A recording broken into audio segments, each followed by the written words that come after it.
Oh, hey there, neighbor. Yeah, I could take you to work again. Wouldn't it be better if I helped you fill up your tank?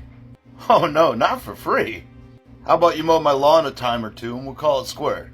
You can get to work consistently, and I can go use my square at work and work consistently. All right, we have an accord. What? Oh, you think I've got everything together, do you? Oh, no. Not raising 3 kids by myself, no. Nope, barely keeping it together, neighbor. You and I are just on the opposite sides of some duct tape and bubble gum keeping life together. How big's that roster of yours? How late were you out partying last night? Oh no, I know that wobble coming upstairs. Listen here, young buck. There's this old wisdom I want to tell you about. One that I try to remind myself when I want to go do those things.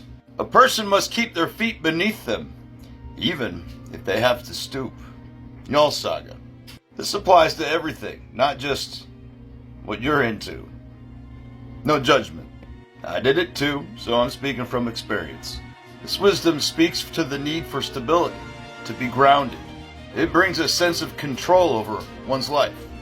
It's suggesting that people like you, me, the ancestors need a firm foundation to bring stability in our lives.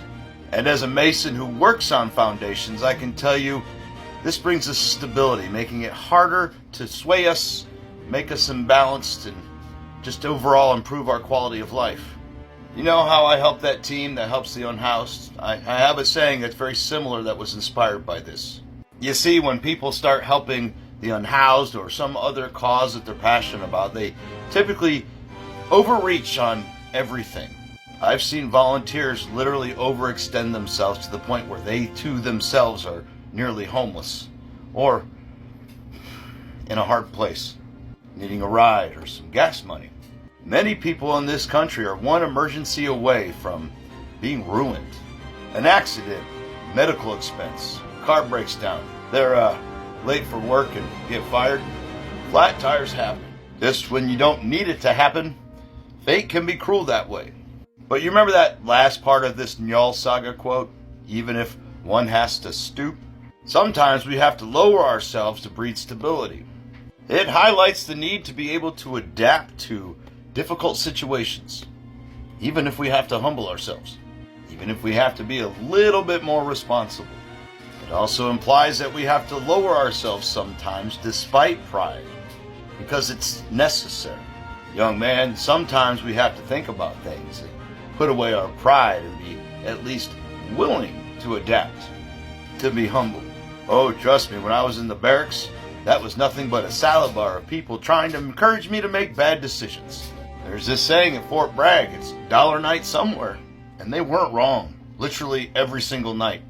And when I needed them for stability, they weren't there.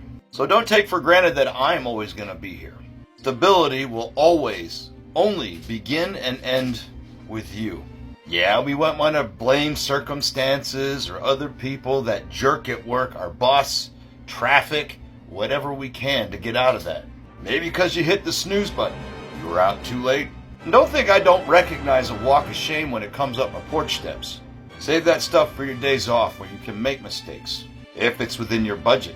I think you got some A1 steak sauce on your sleeve there. You guys go to a steakhouse first? How much you spent on that shirt to impress her? Not going to be able to do that again if you don't have a job. A roof over your head. Kind of hard to press the ladies, huh? And you're about to go to work feeling and looking like the streak behind a dog dragging its butt on the carpet. You need stability, young man. This is the moment where you decide if you're going to fall over or squat down and humble yourself and get a little stability. How about you run home, hop in the shower, grab your lunchbox, and I'll get you to work. Then I'll go to work. Oh, I don't have a normal job. I had to humble myself and leave the union so I can be a little bit more nimble with my schedule to take care of the kids and their special needs. But don't you take that for granted next time you want to stay out late, okay? All right, I'll see you in a few. I'm going to go check the oil in my lawnmower.